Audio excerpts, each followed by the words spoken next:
بسم اللہ الرحمن الرحیم وَاقْتُلُوهُمْ حَيْثُ ثَقِفْتُمُوهُمْ وَأَخْرِجُوهُمْ مِنْ حَيْثُ أَخْرَجُوكُمْ وَالْفِتْنَةُ أَشَدُّ مِنَ الْقَتْلِ، اور تم ان سے قتال کرو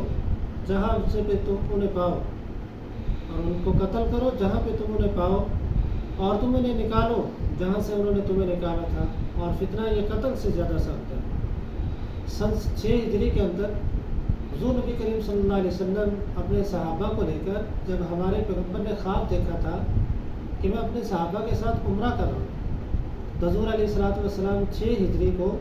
صحابہ کو لے کر مکہ کی طرف عمرہ کے ارادہ سے چلے، تو جب راستے میں حدیبیہ کے مقام پر پہنچے تو کافی لوگوں نے روک دیا۔ کافر لوگوں نے کہا کہ آج کے دن ہم آپ کو عمرہ نہیں کرنے دیں گے۔